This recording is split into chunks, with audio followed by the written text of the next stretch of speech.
ইস্তিগফার করার ৬টি পদ্ধতি জেনে রাখুন। ১. আস্তাগফিরুল্লাহ, অর্থ আমি আল্লাহর কাছে ক্ষমা চাই। সহিহ মুসলিম। নবীজি সাল্লাল্লাহু আলাইহি ওয়াসাল্লাম ফরজ সালাতের পর ৩ বার পড়তেন। ২. আস্তাগফিরুল্লাহ ওয়া আতুবু ইলাইহ, অর্থ আমি আল্লাহর কাছে ক্ষমা চাই এবং তার দিকে তওবা করি। সহিহ আল বুখারী। নবীজি সাল্লাল্লাহু আলাইহি ওয়াসাল্লাম দিনে বহুবার পড়তেন। ৩. আস্তাগফিরুল্লাহাল্লাযী লা ইলাহা ইল্লা হুয়াল হাইয়ুল কাইয়্যুম ওয়া আতুবু ইলাইহ, অর্থ আমি সেই আল্লাহর কাছে ক্ষমা চাই যিনি ছাড়া কোনো উপাস্য নেই, যিনি চিরঞ্জীব ও সব কিছুর ধারক, এবং আমি তার কাছে তওবা করি। জামে আত-তিরমিজি, হাসান হাদিস। ৪.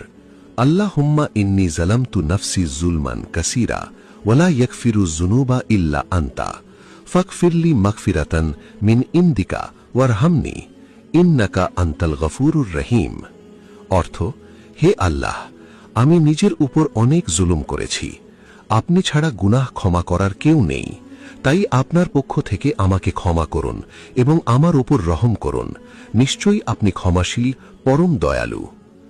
সহিহ আল বুখারী, সহিহ মুসলিম। ৫. আল্লাহুম্মা আনতা রাব্বি লা ইলাহা ইল্লা আনতা খালাকতানি ওয়া আনা আবদুকা ওয়া আনা আলা আহদিকা ওয়া ওয়াদিকা মাস্তাতাতু আউযু বিকা মিন শাররি মা সানাতু আবুউ লাকা বিনিমাতিকা আলাইয়া ওয়া আবুউ বিযামবি ফাগফিরলি ফাইন্নাহু লা ইয়াগফিরু যুনুবা ইল্লা আনতা, অর্থ হে আল্লাহ, আপনি আমার রব, আপনি ছাড়া কোনো ইলাহ নেই, আপনি আমাকে সৃষ্টি করেছেন আর আমি আপনার বান্দা, আমি সাধ্য অনুযায়ী আপনার অঙ্গীকার ও প্রতিশ্রুতির উপর অটল আছি, আমি আমার কৃতকর্মের অনিষ্ট থেকে আপনার কাছে আশ্রয় চাই, আপনার দেওয়া নিয়ামতের স্বীকৃতি দিচ্ছি এবং আমার গুনাহ স্বীকার করছি, তাই আমাকে ক্ষমা করুন, নিশ্চয়ই আপনি ছাড়া কেউ গুনাহ ক্ষমা করতে পারে না। ৬. রব্বি ইন্নী যালামতু নাফসি ফাগফিরলি, হে আমার রব, নিশ্চয়ই আমি নিজের উপর জুলুম করেছি, অতএব আমাকে ক্ষমা করুন। সূরা আল কাসাস, আয়াত ১৬।